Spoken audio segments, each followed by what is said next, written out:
And we'll always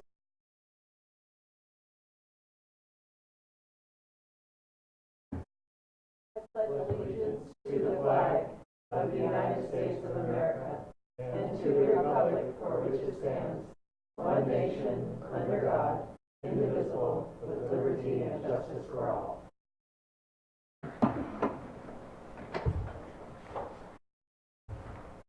Thank you. Next order of business is approval of the agenda. Superintendent Maxwell, are there any changes to tonight's agenda? There are no changes to tonight's agenda. All right, thank you. I would entertain a motion. I move approval of the agenda as presented. Second. It's been moved and seconded. All those in favor? Aye. Thank you. Next, we'll move on to reports, correspondence, and program. Is there a representative of Pullman High School ASB in the house? No. Okay, we will not have an ASB report tonight.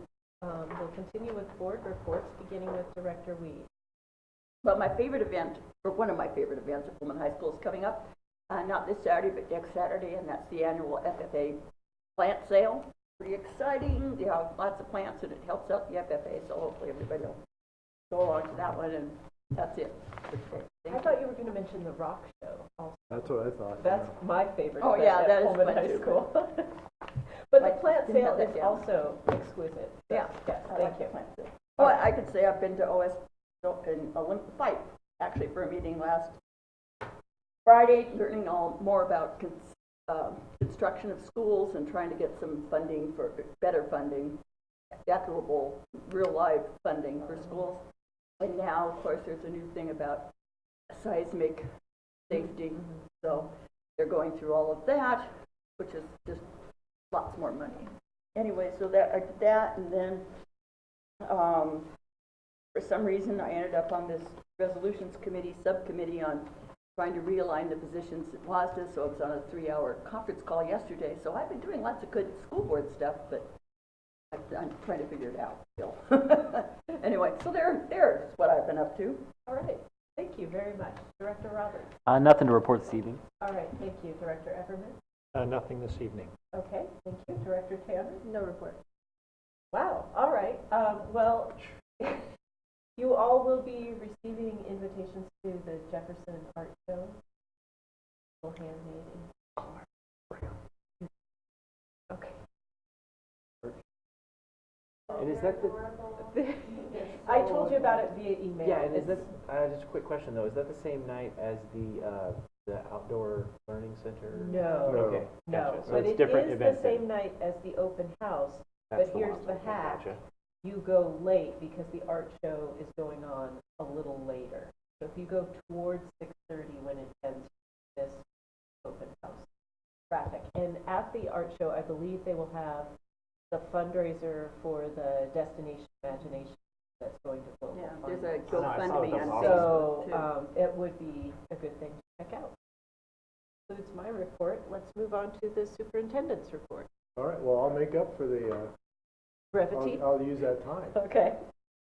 So on the superintendent's report, I want to kind of go over our climate survey results. And so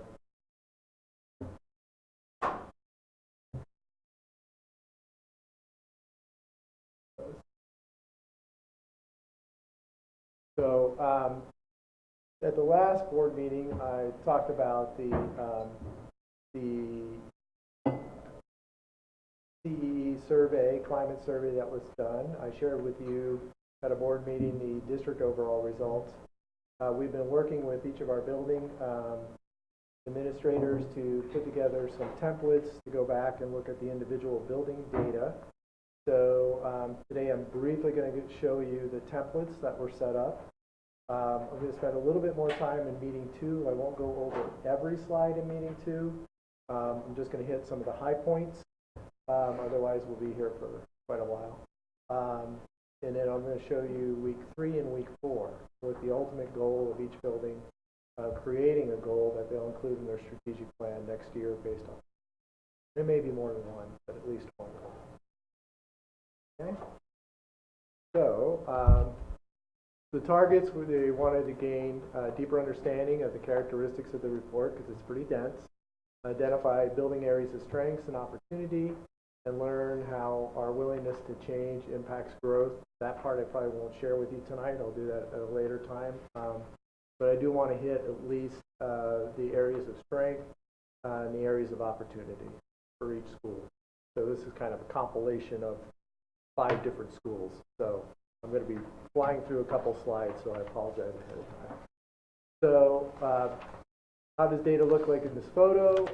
So this is one of the things that we learned in our training. When you look at this, part of it is there's a lot of windows, there's a lot of doors, there's a lot of, when you look at the CE data, there's a lot of it. And it's very deep in some questions. There's a lot of different ways you can look at it. There's a lot of different ways your eyes will focus on certain things. So that's kind of the purpose of this. The toolkit, we looked at the top 5 strengths. We looked at the bottom 5 focus areas of improvement, what we call the land of opportunity. So at Franklin, here were their top 5 and their bottom 5. And so you can see on the left there at the top, CIA is not the Central Intelligence Agency, by the way. It's curriculum, instruction, and assessment, but there is key at the bottom. You can see that a couple things come up multiple times, which is SLE, which is supportive learning environment in this particular one, and under D would be district support for improvement. And so those are some areas both of strengths and some areas of growth. In the land of opportunity, this is where we have that neutral, large neutral area, which you want to focus on as here's also some of our biggest opportunities to move the building. And you can see there's some district support, there's some good opportunities there. RTB is readiness to change, so there's a huge opportunity there as well. And collaboration. So every building is going to look, land of opportunity might look a little bit different, or there may be some similarities. I'm going to skip over to willingness to change and the gap, and I'm going to go to Jefferson. So again, Jefferson's top 5. You can see there that SLE shows up in the top. You also see a couple Ds, which would be the district support. I'll let you just take a little bit of a look at that.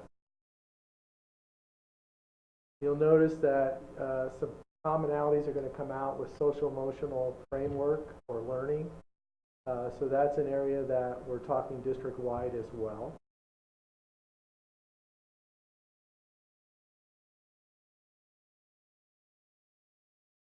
Jefferson's land of opportunity, you can see it's a little bit different from the previous school. So MLT is at the top, and that's monitoring of teaching and learning. One of the things that we're seeing across not only at the individual buildings is this idea of peer observation and coaching and getting into others' classrooms and observing. That's common in some of the buildings that you'll see.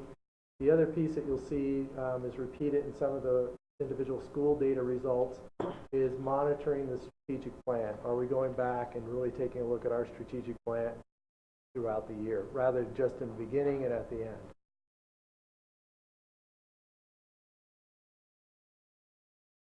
I'm going to skip over this. We're going to go to Sunnyside. So the top 5 and bottom 5, again, RTB, this one is I'm willing to work changing my school for the better. MLT at the bottom, in the bottom group there, peer observation, coaching, feedback tool we use to improve instruction. So that one you've seen previously at a different level at a different school. So give you a little bit of time to take a look at that. You can see also our school meets regularly to monitor implementation of the school improvement plan. That's one of the things that you're going to see pretty common throughout the school data, individual data. Another thing that you'll see that's pretty common though is also my principal is committed to quality education. that rises to the top in several of the schools as well.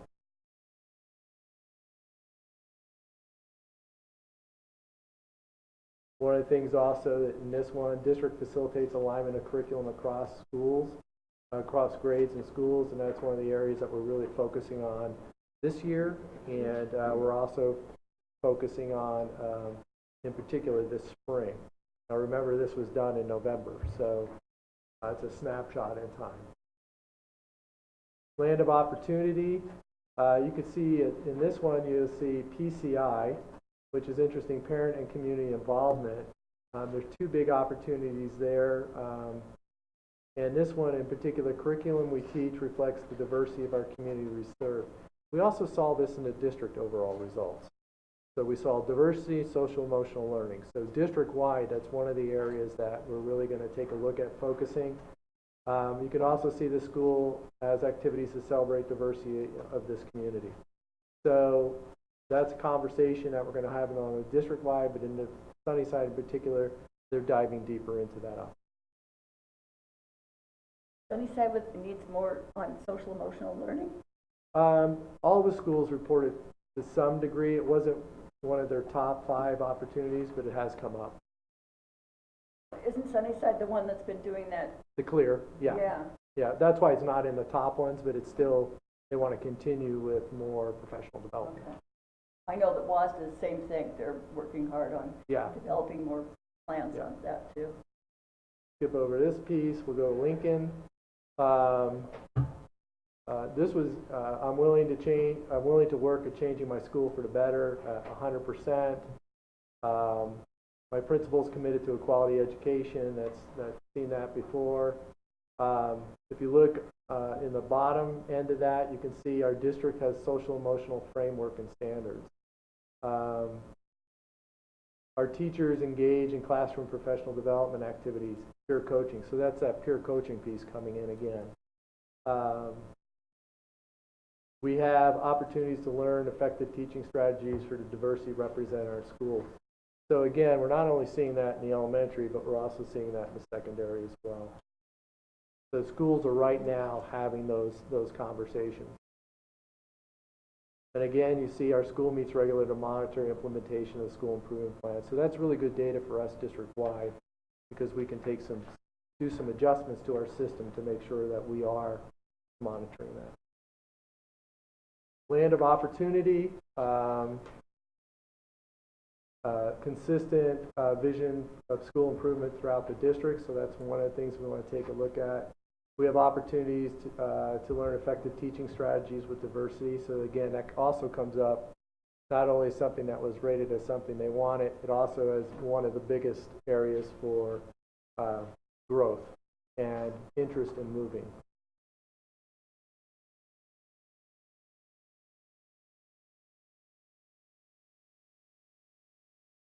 Skip over that one. Pullman High School.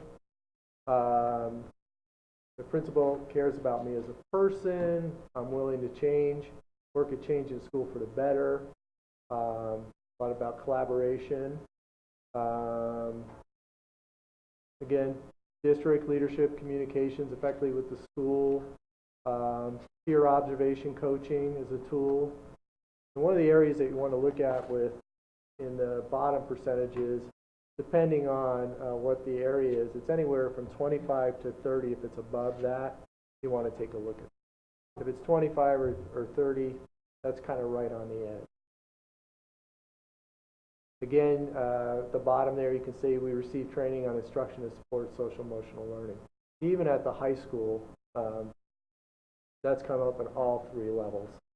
So that gives us a good indication of where we need to focus some of our efforts. I think it needs to be pointed out, though, that that's a fairly new focus. Fairly new term in as well education, in education. So it's not like we've been ignoring it. It just hasn't been there. And we provided quite a bit of professional development in that, but we also want to make sure that we're also addressing the needs and making sure the professional development we're providing is effective. Lands of opportunity, opportunities to learn effective teaching strategies for diversity. Again, you see diversity come up there. Training more diverse student population in our schools. District actively cultivates partnerships and enhance student learning. That was kind of an interesting one. So that's one we're going to dive deeper. Is it that people don't know about all of our partnerships, or what does that mean? So we're going to have some more conversation. Skip over that. Ideas to consider. One of the activities that each school is looking at is what they call see, hear, and experience. So in order to respond in a more positive way, what as a staff, what as a district do we need to see, hear, and experience?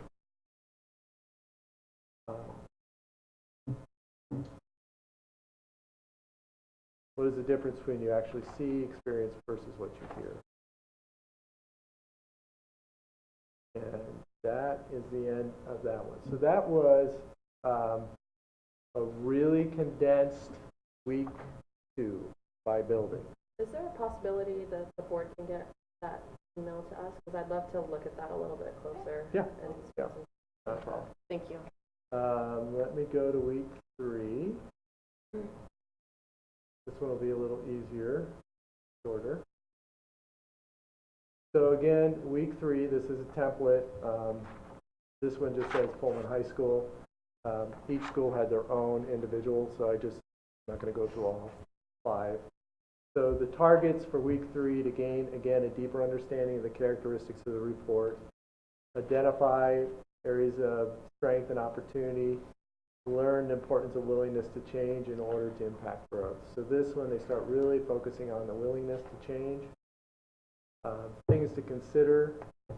How does our willingness to change impact our students? That's kind of a guiding discussion question. Does staff work more with this strategy of what do we need to see, hear, and experience in relation to those?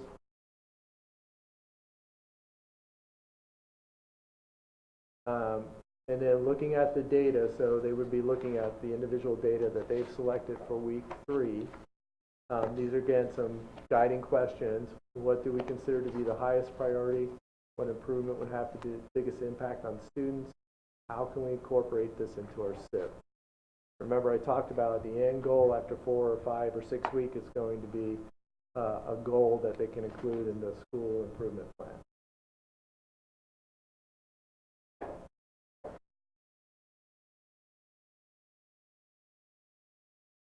This is week 4.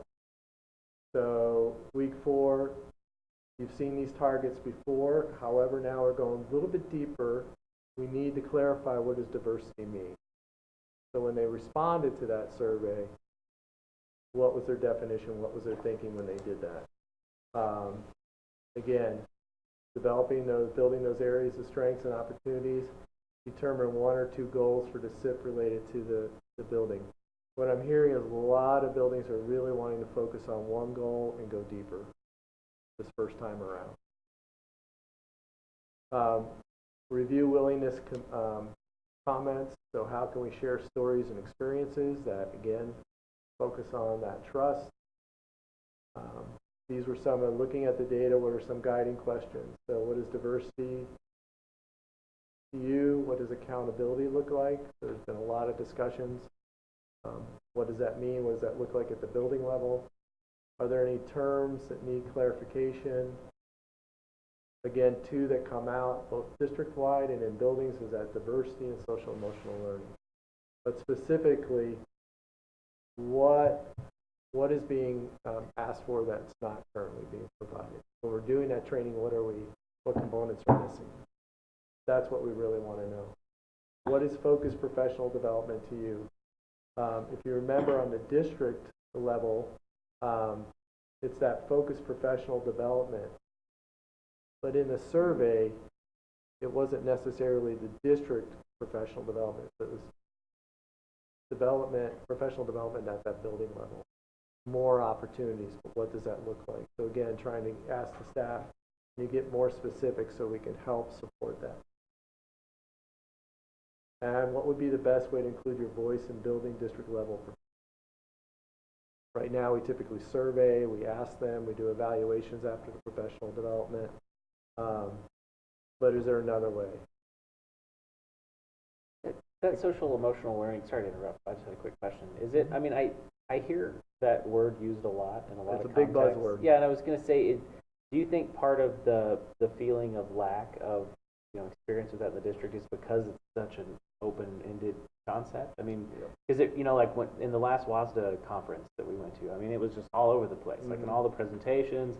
Yes. And it's not that it's not a legitimate topic, I just don't think like people really know what that means. I mean, I had to look it up. First time I heard it, I was like, what do you mean by that? And it was even more confusing after you read a little bit about it, Well, I think you're seeing that in this too, right? Yeah, that's kind of what I was wondering, is if you think it was a, So we want to really have some tight conversations around, okay, what's everybody's understanding of social emotional learning? How does that show up at our particular building? What does it look like? What do we need to focus on? How do we need to address it? Thank you, Bob. No, that's great. In here, of course, this is where they would insert their building data. Looking at, again, those same similar questions from the week before. So I went through that really, really fast. I will be happy to send you these, but I just wanted to present them to you so you can see that we're continuing to do this work every week at the building level, going deeper.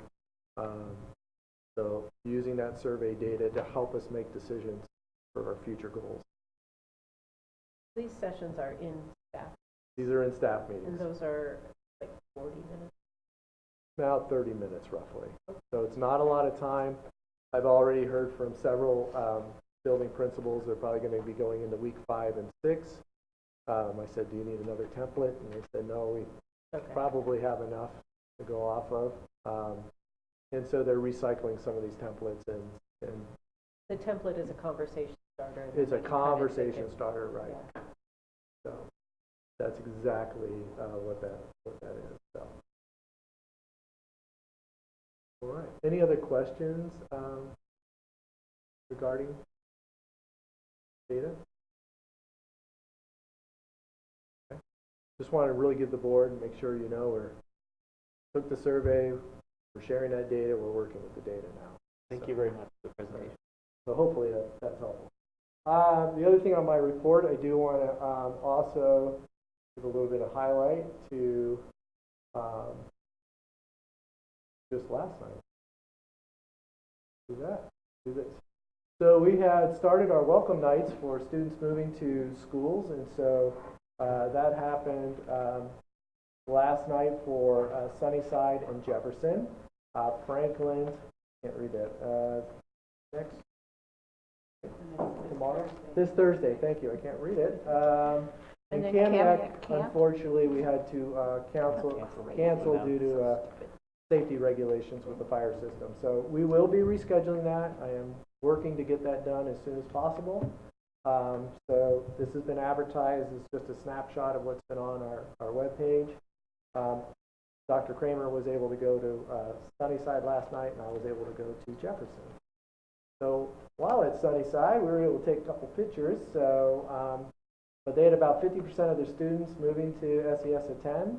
The PTO did a wonderful job with treats and tours, goodies, all kinds of things. Students were able to meet other SES students. There's the floor leaders right there, picture of the students, as well as meet the secretary and counselor and paras and teachers, as well as Ms. Brantner, who's the I'm a superstar picture photo booth thing, whatever.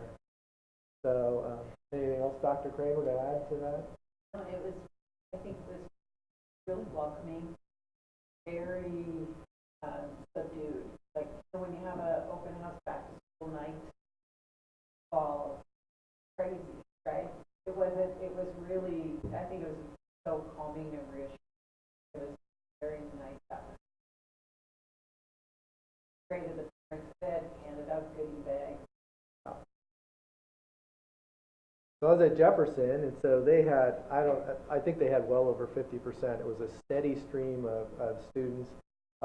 They had, PTA did a jungle theme, and so they had a jungle safari through Jefferson. Principal Jim Bruce there is on the left with his hat and all the little tour guides. You can see one little gal down here at the PTA table with her little safari hat on. So they had student leadership giving tours, taking folks on that jungle safari, so very well attended. I had an opportunity to talk with a lot of the parents and students, and they're really excited, and very nice evening. And so it really helped the kids to be able to navigate the new school that they'll be coming to, and a lot of positive comments. So next will be Franklin, and that is, I can read this one, Thursday, tomorrow at 6 to 7. And again, Kamiak, we're still working on scheduling. So thought it'd be fun just to put in a couple pictures, so take a look at that. Also, just so you know, we're continuing to work on our strategic plan and our priority update. This month, April, the PSD staff and high school students are going to be working with Mick Miller, who is a facilitator from our local education service district out of Spokane. So he's meeting with staff, getting some input. In May, the community will get a chance to take a look at our draft strategic plan and be able to give some input to that as well. So that'll be coming in May. In June, we'll be bringing that back to the board here for a look through, some more adjustments I'm anticipating, and then hopefully we'll have a final discussion and approval at the end of June. The next I wanted to share is Friday, April 19th. Last Friday, we had the game day for mental health. I, along with Dr. Kramer here, were able to participate in the first game day for mental health, which was sponsored by WSU. We had 14 area coaches, plus school counselors, and 49 PHS student athletes attend, and they all spent about 2 hours learning the correct definition of mental health, different mental health challenges and how to classify them. They identified where they were on kind of a mental health spectrum, the effective and ineffective coping strategies, and the resources that are available to students to help them. So I stayed here at PHS with the coaches, and Dr. Kramer went with the students up to WSU where the students athletes did the presentation. For the students who are here at the coaches, we had 2 experts from North Carolina, Greensboro, right? Yeah. So it was really good information. You know, you try something new, you never know what's going to happen, but it was really well done. The WSU student athletes got to tell their kind of story about their mental health struggles sometimes, you know, how they're dealing with the stresses of being a college student and an athlete. So a huge thanks to Jerry Pastor, Pat Chung was here, Chris Franklin, and Dr. Kramer, because they really did an outstanding job organizing this. And of course, Justin Polstead, Debbie Crabtree, Megan Atani, and probably anybody else I forgot about. But it was a team effort. A lot of administrators were here as well, and it was really very well done. I just think the thing about it that really affected me the most was the fact that it was the WSU student athletes that came up with this whole idea and trying to reach out and help our students, which I think is phenomenal. So I think there's an interest in repeating it again in the future. And by the way, those coaches were also invited from other areas as well. So it just wasn't just not Pullman coaches. Right. It was our whole ESD 101. Chris did a nice job inviting them. Next, I just want to report that we are still working on some Japanese student exchange program ideas and visitations. And I did meet with Dr. Paula Groves Price, WSU, and Alex Kabashi from Okinawa. Tuesday night, Wednesday morning.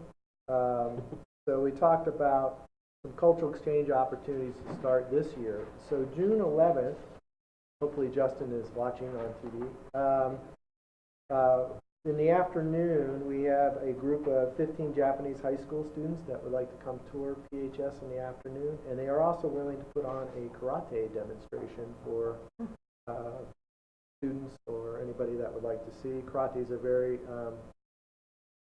considered in Japan part of basic education. So it's more of a choreograph. There's 4 different types. I could go on, but it's really something to see. So I'm hoping we can take advantage of that. In July, there will be 75 students from Okisho High School. They are interested in doing a student exchange program with our high school. 75 of them will be here in July, and they would like to spend a day interacting in athletic games, maybe badminton, volleyball, soccer, and have a barbecue that WSU would help put on with our students. As you know, for some students, we can get together to start that conversation. So, looking forward to setting that up. So, having a great conversation. Been a busy week. Also had an opportunity to meet again with Spokane Falls Community College. We have floated the idea earlier in the year of maybe combining to work on maybe a future skills center. Never been done, combining with community college, but we're looking for ways that maybe we could partner for the expenses, but also build some sustainability in a pipeline of students that would be interested. Whereas the idea would be we would provide kind of a level 1 and 2 in building, maybe something like building construction trade.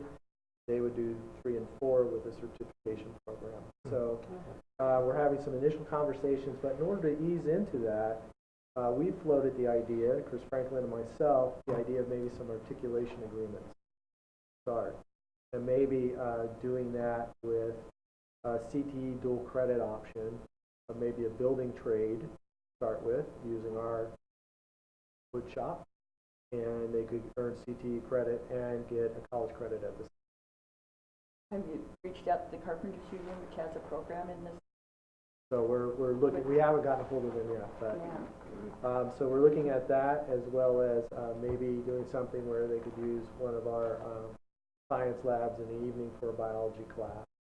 So they're very That's pretty interested. I just got an email today that they emailed them a list of potential classes, and a possible articulation agreement, and a priority list of the classes, and they're very interested in maybe doing something. And they have some of those up with some of the districts around Spokane. So we're stepping our toe into the water, and so we're really excited about that. Yay, you, So finally. Yay. Yay. I'll edit the other stuff. well, in our spare time, we've also created a sustainability committee. So just for so that'll be actually starting next year, but we're getting a group together that might be interested in that. And so so far, I've had several people that have expressed interest. My goal would be to have one person from each building, and then each department, and we would start a sustainability committee to help us with sustainability issues across. Good. Thank you, Bob. Yeah, thank you, Bob. Great work. Well, it's been a busy week, Sounds like it. and that concludes my All right. superintendent's report. Thank you. Give you 1 week without discussion items, you get all the stuff done. I think we should. Next, we have program reports, beginning with the report on student care services. Is this presented by Michelle Hyatt? Yeah. Doesn't say Is that you, here. Ryan, or? Mother of amazing runners. Okay. We're working on it. Oops, not yet. Wrong one, sorry. Oops. So I can just talk about whatever's up there. I don't, actually, no, I don't have it. I'm just going to talk. Okay. Yeah, I talked to Go Shannon ahead. about that.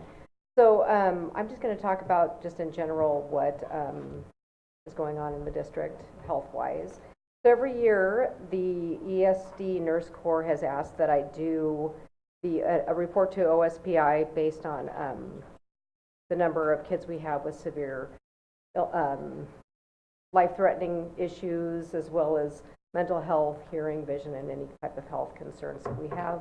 Number of nurses that we have, are our needs being met? Currently, I would say yes, that we have the right number of nurses to meet the needs of the students in our district. We'll add another school next year, and my hope is that it will continue to feel that that's a good number of nurses. So changes from last year, what I've noticed in this report is the number of daily and as needed medications rose significantly. I'm not really sure why. I have had more parents just come in and say, he's not taking it at home, he fights me, we're just going to ask you guys to give it. Or the doctor has suggested maybe at 7 o'clock is too early, so we're thinking 9 o'clock is a better time to give this medication due to the way the child eats or sleep habits. So that's part of it. As well as we've had a lot of kids with migraines, headaches, now allergies. And instead of calling parents all the time to bring in medications for their children, we're offering more help with, if you want to keep that medication here, that's fine, but we need a doctor's order. We don't want the kids carrying around their own medication. They like to share sometimes just out of kindness, and then I get a phone call, hey, even at the high school level, this kid my kid got a ibuprofen or Claritin from this kid, and it doesn't work for us. So that's probably has to do a lot to do with it. The other thing we had were more EpiPens administered this year. Typically none to 1 and 3 this year. So we've addressed, I feel that we've started addressing that this year with our changes in our snack policy and the parties.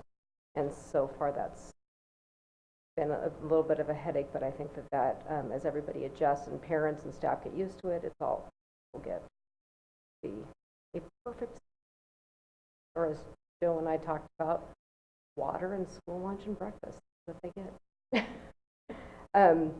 It's not going to happen. Not currently. The other thing that we have a few kids who have a medication that can only be administered by a nurse. So we have a nurse in the building at all times here at the high school. And Jefferson, that was a requirement, but that child's been transitioned to Lincoln. And then there's another child at Lincoln that requires a medication that only a nurse can give. Where we'd never given that in my 12 years, we have given that twice this year. So that seems to be something that we're getting more kids with serious seizure disorders requiring medications that only nurses give. With that said, those 2 students also ride the bus and require a nurse on the bus. So we have 2 nurses riding buses to and from school with those children. The number of kids with asthma anaphylaxis stayed relatively the same, maybe up or down 1 or 2. Number of kids with diabetes went down by about 5. We graduated about 3 or 4, and a couple left the district. 1 returned. So, but that's been a little bit easier for me, although now they seem to be concentrated at the middle school. They'll be coming up in a couple of years.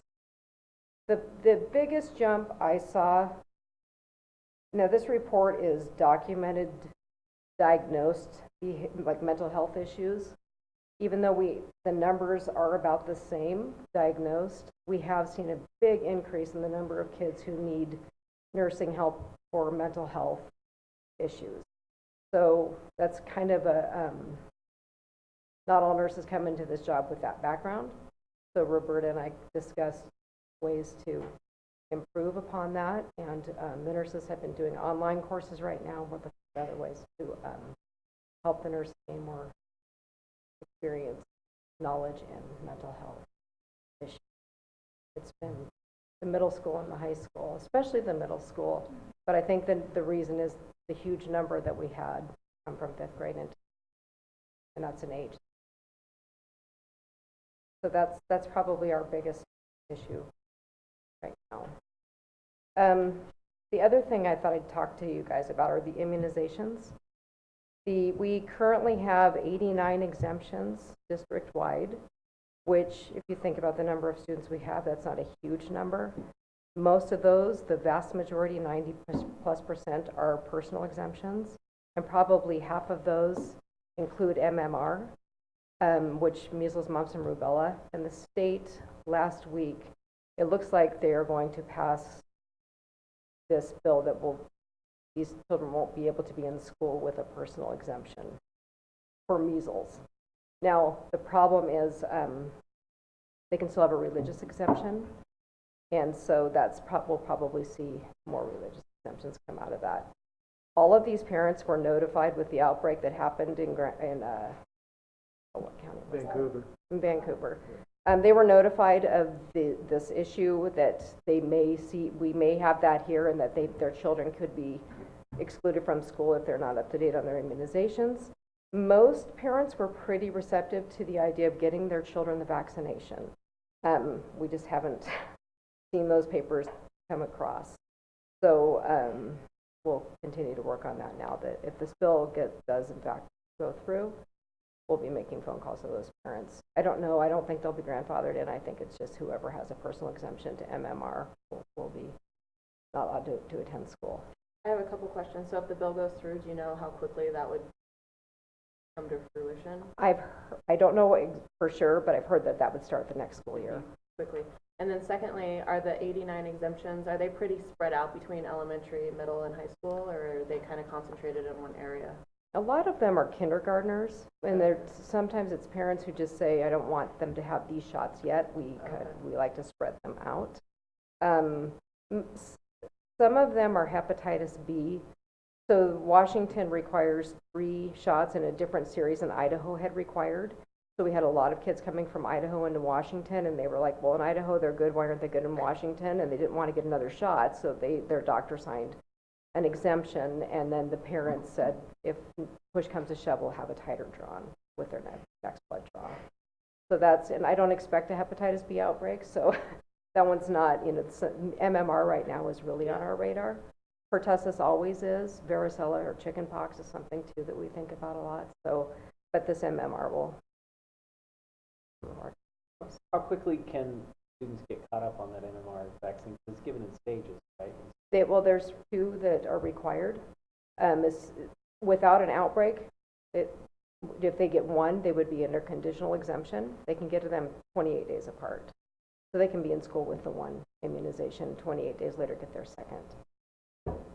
And then we have 59 kids who are out of compliance district-wide, meaning that they don't have any, they either don't have full records that we have seen, or they don't have exemptions. And I thought that's kind of, it sounds like a high number, but we have new students all the time.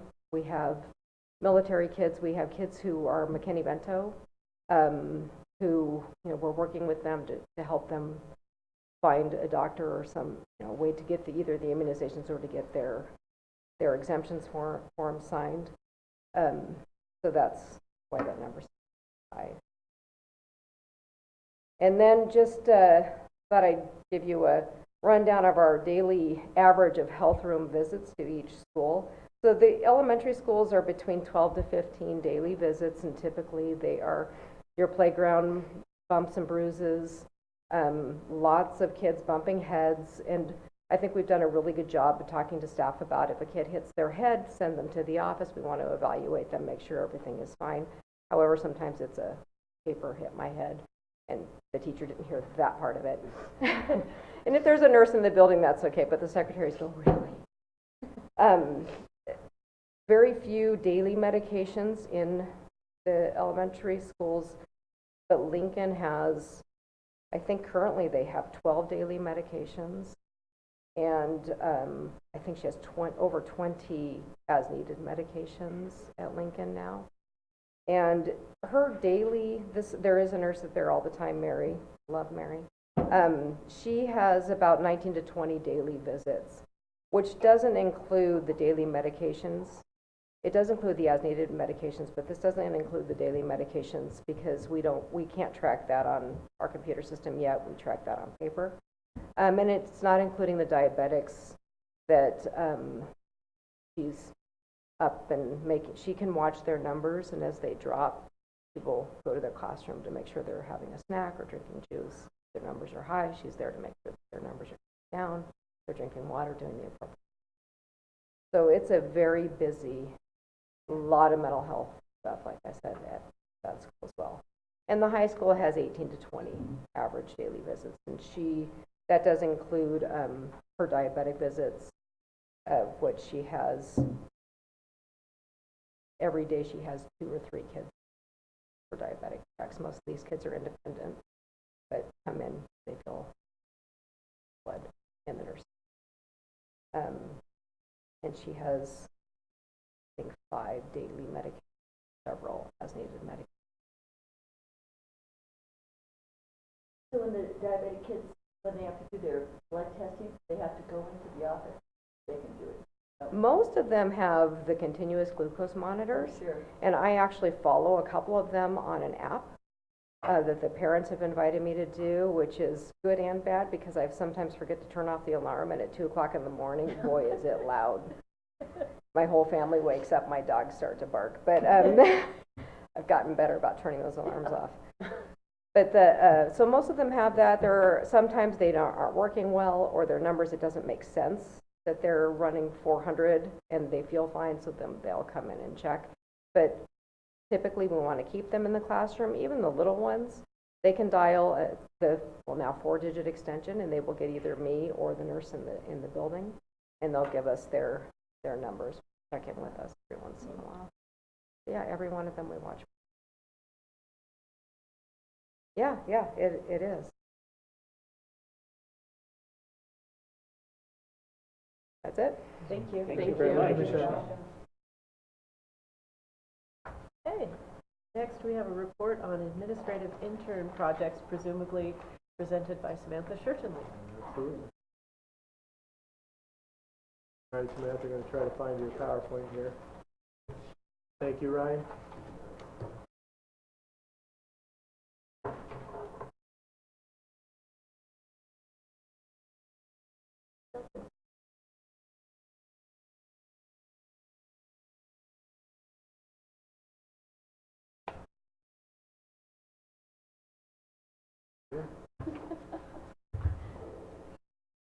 Just checking that the clicker actually was going to function before we commenced this. I'm Samantha Sherdley. I teach 8th grade earth science at Lincoln Middle School, and I just completed my principal internship last Wednesday. So I'm here to tell you what I did for my 6 projects. I graduated from WSU with that internship certification, so I can now do administration. So my first project I'm going to talk about was school-wide discipline, and what I did was restructure the school-wide discipline program for Lincoln Middle School so that we were fostering student-teacher relationships, putting more for the students to do with their teacher in the classroom instead of being out of the classroom. And the purpose for that was twofold.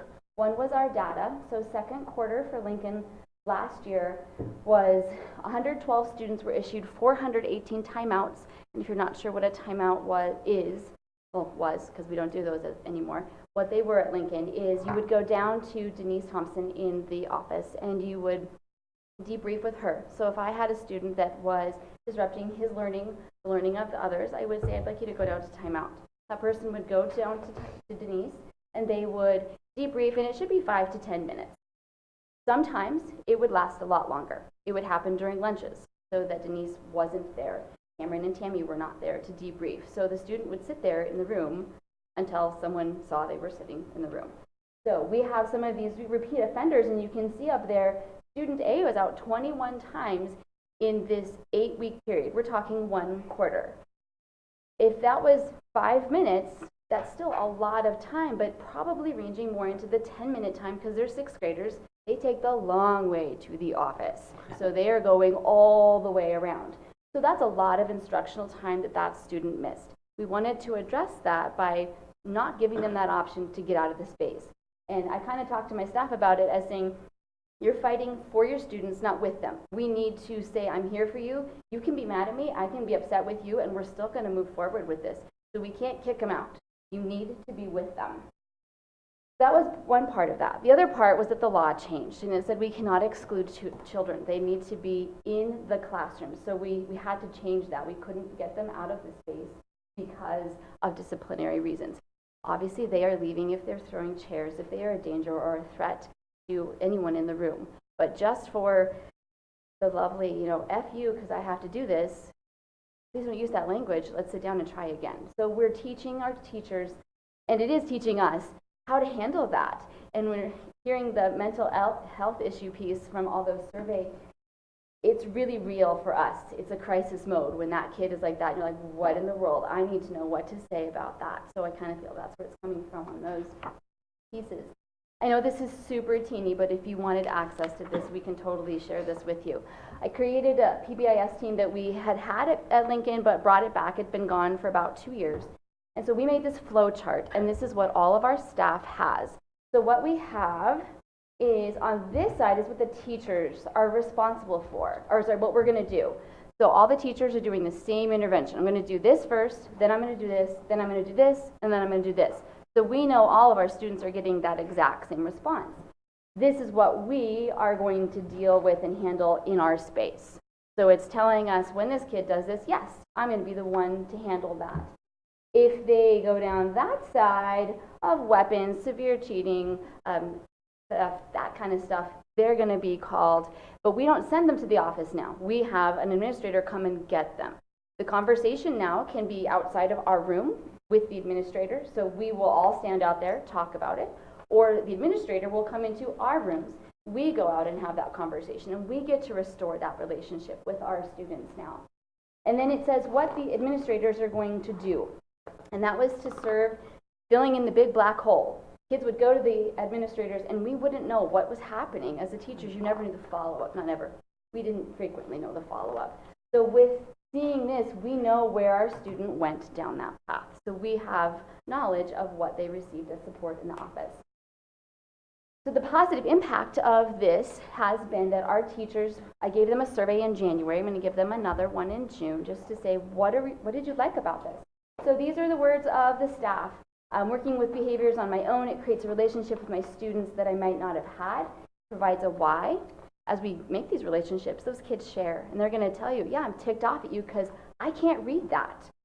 Oh, I didn't know you had trouble with that reading. So it's finding out really what the root of the problem is in that moment. I know my students better because I'm fighting to keep them in my room. I've had more conversations with students this year than in previous years. And then more feedback. The system is helping me be a better teacher. I think students are able to reflect on their practice. It creates a need to think outside the box when it comes to discipline. It's not just get out. What can I do in this moment? So some of us have buddy rooms. Some of us have kind of cool down corners. Lots of different things that we're trying that are a little different to have at a middle school level. So it's exciting to see. And here are the numbers for second quarter a year later. We have 14 students issued 20 office referrals. And for our student A, he hasn't been in the office. And when you talk to him, he is like, I'm a good kid. And the teachers see me like that. And you're like, yeah, yes, so happy. He goes, I'm not the bad kid anymore. Last year he wasn't a bad kid. We just didn't know what to do with him. And so now his teachers talk to him. And when he's in his little corner of the room, when he does need to be separated, he's still listening and he still engages. He's not missing the lesson. And he's a marvelous young man. I look forward to having him in my group next year. But we can see none of those kids have come down. And Cameron says that's a super sad thing because he's not seeing them and hanging out with them. But it's nice to know they're in their space doing what they need to do. So that was my first project. My second one is working with my science team, our colleagues there, on integrating our content. So I've been on the science committee science curriculum adoption program for 3 years now. And we discovered when we were looking at curriculum, NGSS is not going to be integrated, or is not going to be separate compartments. So as we started to see curriculum, you're not getting science broken up by life science, physical science, and earth science anymore. It's all together, which is developmentally appropriate. So we started reading brain research on what our kids can do at different ages. And our sixth graders really shouldn't be in physics. That's not developmentally appropriate. The math is not right. Their brain development, they are all, mostly, 99% of them are going to be very concrete. Atoms, periodic table, not concrete. So we need to move that up. This has been a huge, huge shift for us. So this is where we are right now. This is our first year of integration. So sixth grade has integrated. This is what sixth grade is teaching. So the yellow used to be all sixth grade. Pink used to be all earth science. Blue was our life science. So you can see how we've broken it up. For sixth grade, we're calling, right now it's basic. That sounds stupid, but we don't have another option at this point. So we're just calling it the basic year. Seventh grade is going to be kind of your incorporation of life year. And eighth grade is going to be capstone. We're going to take everything and we're going to apply it. We've got all these concepts, and now how do we apply it?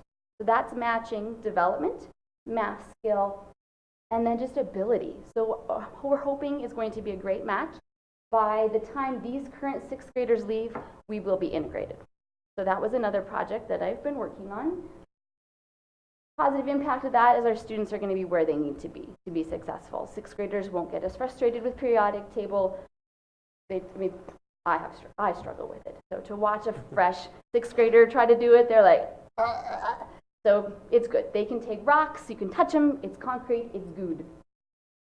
The next one was Internet Safety Night, so bringing Steve down from ESD 101 And here was the why. Why I chose to ask to have this happen again was 78% of Lincoln Middle School students have access to a smartphone.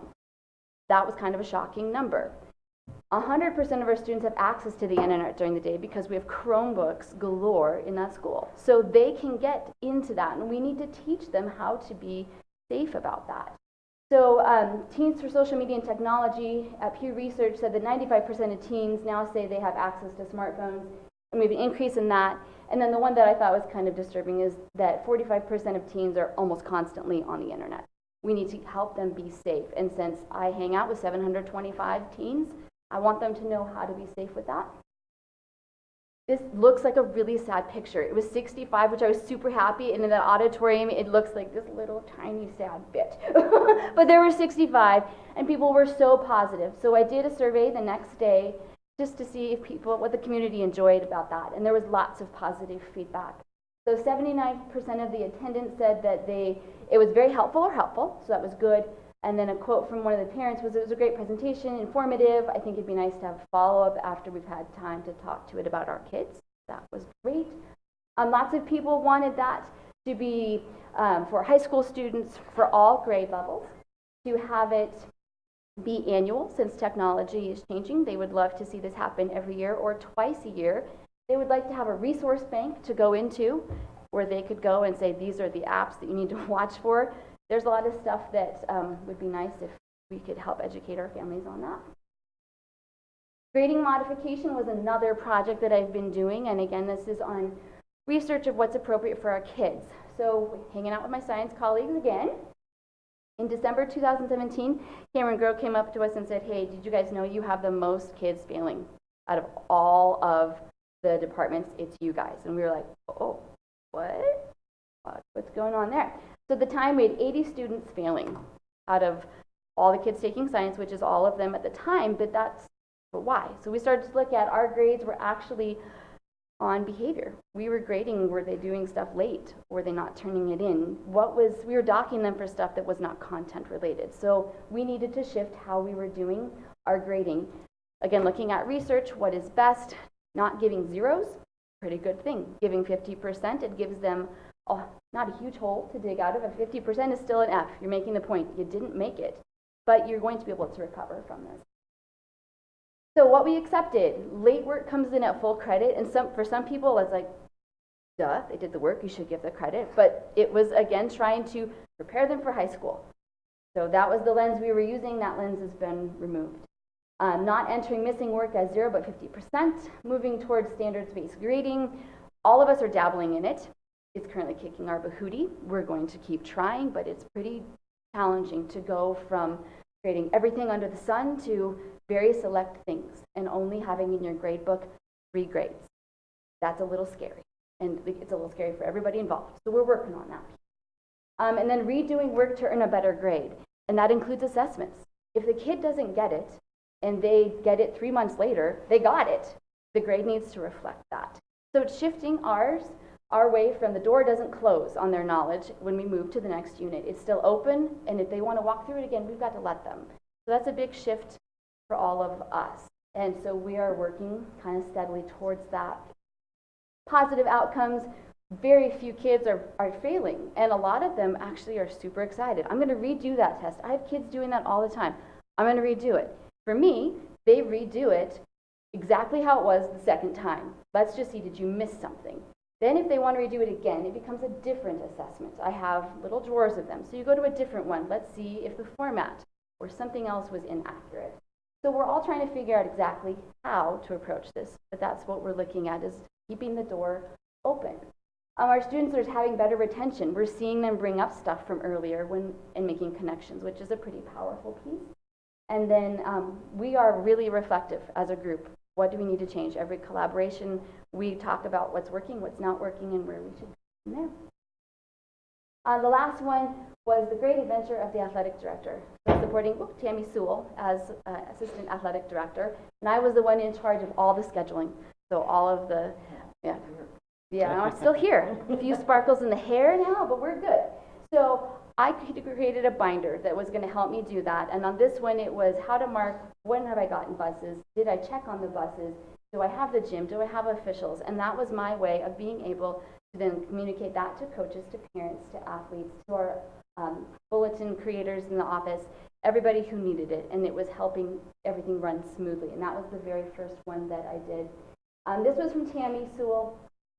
I asked her, how did my assistance for you help you this year? What were you able to accomplish because you didn't have to do the whole role of athletic director?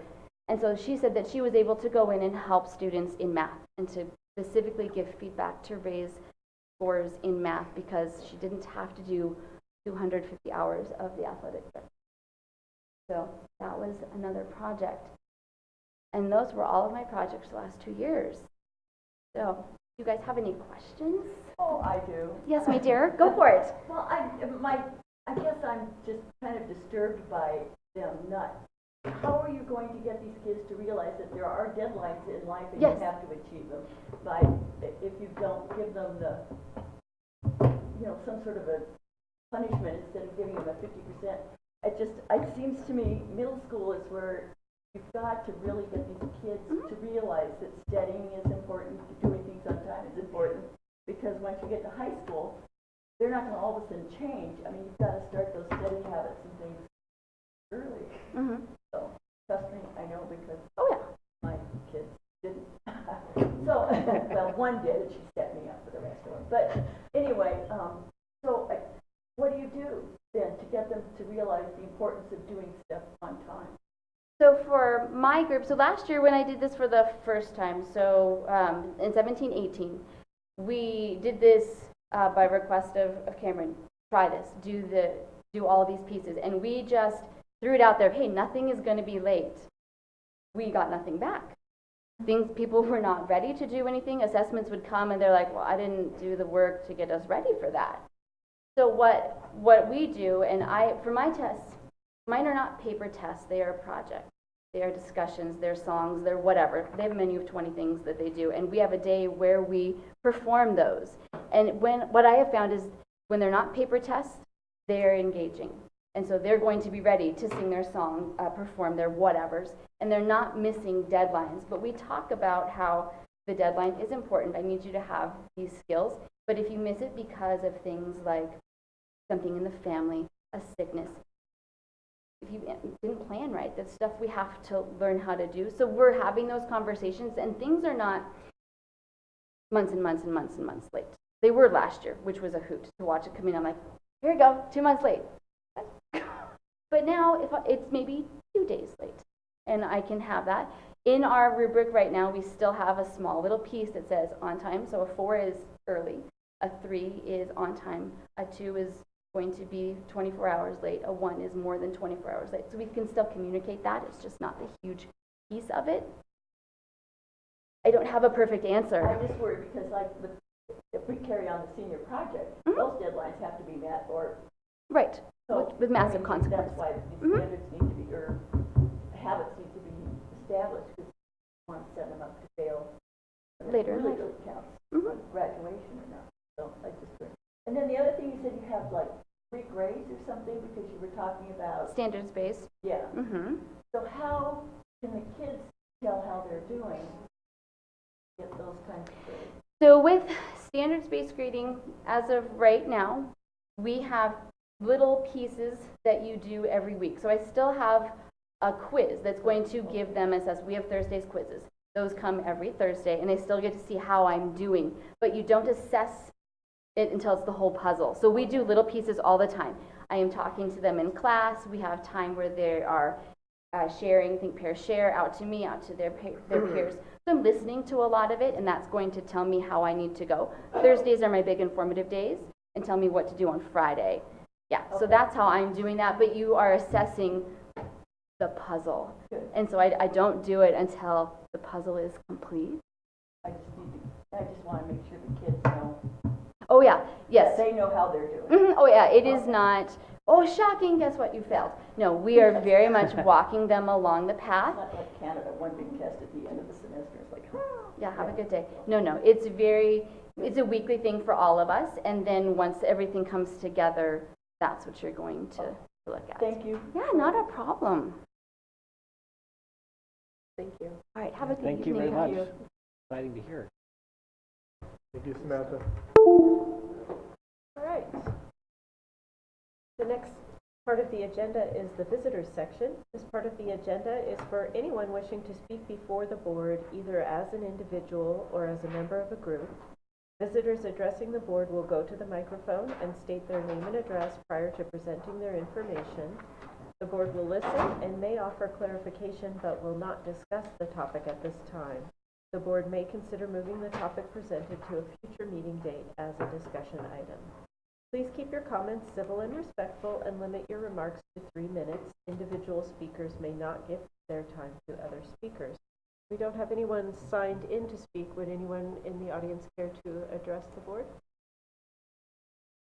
It looks like no one. All right, so we'll continue now with the consent agenda.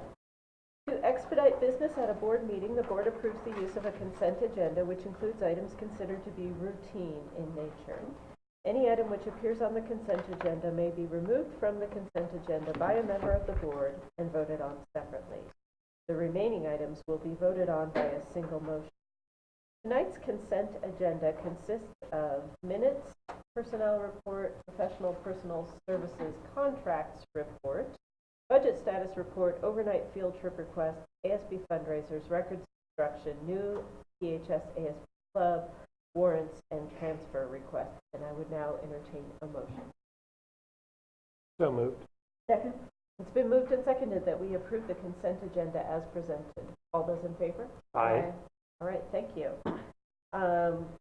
Action items. We have no action items this evening, so we will move next to discussion items. Discussion items are presented to the board for discussion. If they need action, they will be brought back at the next meeting. The first discussion item tonight is policy 3231, student records, presented by Superintendent. Yes, so I've pulled up, and hopefully you've had a chance to review the student records. This is a update. Most of this is just some slight from shall to will, and the main change is that adding official juvenile court records and history of violence will be sent to a school. So let me go back to the executive summary, because I think that'll capture it for you. So right now, this is just clarifying policy and procedure 3231. So when a student transfers to another school, student records specify that even when students have outstanding fees, when they transfer to another school district, the records are sent. Apparently, some districts have not been sending the official juvenile court records, which what this says is you must send those as well. Can't hold those back. So it's a very minor change, but it has major implications. That's presumably the law. That is the law. Yeah. So you really don't have a choice. So, any questions? Okay. All right. If there are no questions, we'll move to the next item. Policy 4120, school support organization. Again, I'll show you this one. So basically, the changes is this is if there is not a school that has a parent-teacher organization, that a similar organization could exist and be recognized by the school principal as the official body through which parents and staff may unite their efforts. So basically, you could see this in a situation where you couldn't get enough parents or staff to have an official PTA or PTO. You could still have some type of organization that would go through the building principal to be that conduit for parents. And this would be at the discretion. Correct. So hypothetical situation, Kamiak is in the process of forming a PTA, Exactly. but it doesn't quite but it doesn't exist quite yet. exist yet. So This empowers that group at the discretion of the principal. So, Okay. for instance, Principal Heckert has already had a meeting with interested people to form the PTA or PTO. and actually had somebody come down from the state organization and had parents come and attend. So this might be another case where you're starting a new school, but you don't have one in existence. How do you start one?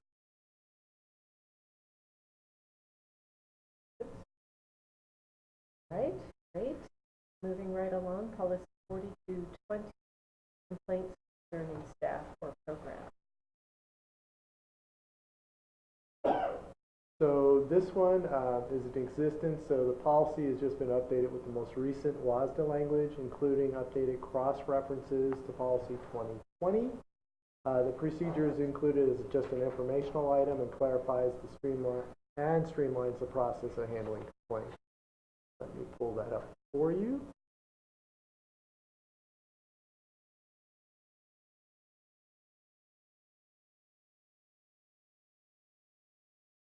So again, there's a shall to will, and then the main body is provided in policy 2020, course design, selection, adoption, instruction materials. So if you have, we'll develop procedures to handle complaints regarding staff programs, complaints regarding instructional materials, so it's just a little more. This is based off of WASDA's, so you can see where the old was struck out. This policy 2311 is really policy 2020, and it just provides a little more specific which policy, course selection, course design, selection, and adoption. So again, fairly minor suggestion changes for WASDA's policy. Any questions? Okay. That brings us to the end of our discussion items for the evening, Ed. There are some informational items there, including the procedures, the procedure for 4120 and 3231 student records. And if there are no objections, we will now recess into an executive session for the purpose of discussing personnel. Let's say for 30 minutes. Okay, and no action will be taken.